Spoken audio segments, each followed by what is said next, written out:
Awesome, guys. Welcome to the bubblechairliftpodcast, and I'm here with some new friends. We got Spencer, as some of you might know, and returning. Roger. Roger. Nice to meet you, Roger. Nice to meet you. Skiing all day?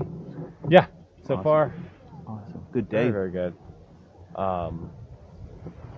Should I just continue with what I was saying? Sure.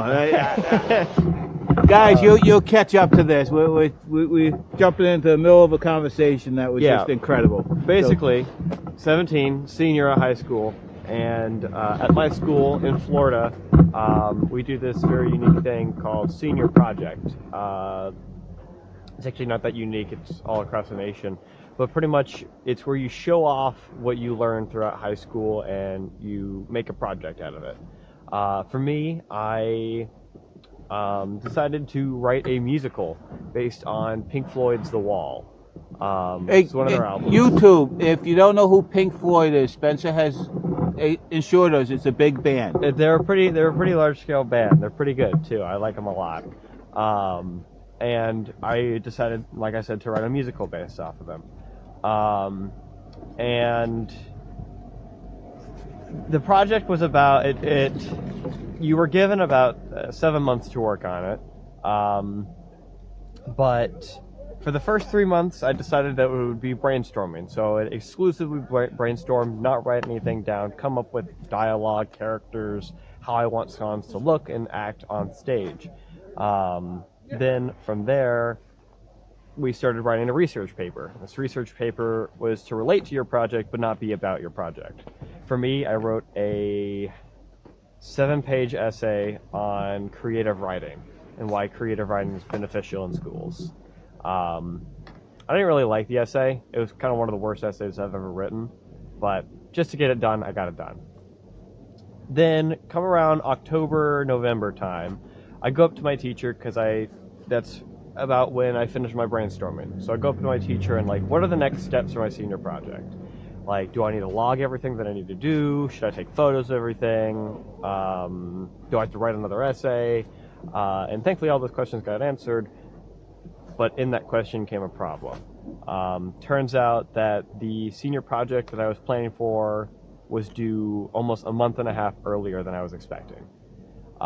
It was due in February and not end of March. This really screwed me over because I had planned the script process to take about 2-3 months, and then auditions and rehearsals to take about 2 months. I now had to finish the script in 1.5 months and do auditions in 2 months. This made me really scared for my senior project, so I procrastinated. Instead of working harder to get to it, I worked less to avoid it.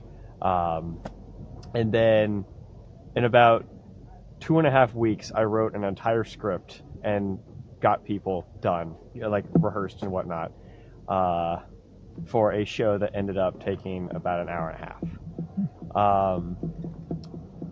In those 2 weeks, I pulled 2 all-nighters, which probably isn't a lot for you YouTubers out there. I mean, I understand. Yeah, but they're just sitting there watching videos. Exactly. I was actively watching working. my videos. And on top of that, I needed to create something called a photo book.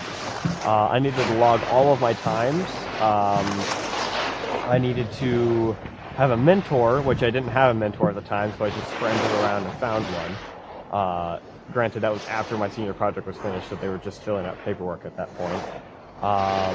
And I needed to write the equivalent of 2 more essays worth of documents in a week. So it's very stressful stuff. School isn't fun, but stay in school because eventually it'll be good. And that's where we're going with that. Yep. We're just picking on you for thinking someone of my age group didn't know who Pink Floyd was. And it turned the whole different way. It was good though, man. Yeah, thanks. Thank nice. You. Yeah, school is cool, guys. I know you probably aren't. You guys aren't in school anymore, but no, it's been a while. I finally had to drop out after I turned 27. Congratulations, you freed yourself. I freed myself. Heck, the 9th grade is damn hard. What can I say? It is. Yeah, that's my life story. Oh, that's not your whole life story. I hope you have a couple more years to go. Yeah, I got a little bit more stuff in the backlog. But as of right now, that took over my entire life. So for those few months. for those those few months, You that was must have been basically my freaking out though. How long did you find out that you didn't have the amount of time as you thought you did? I was about 5 months in, And, out of so funny. 8. So it was a really panicking moment. Awesome. Hey, thanks for joining the podcast, Yeah, guys. thanks for having me. Have a great day. Good. Ski fast and take chances. Yes. No doubt.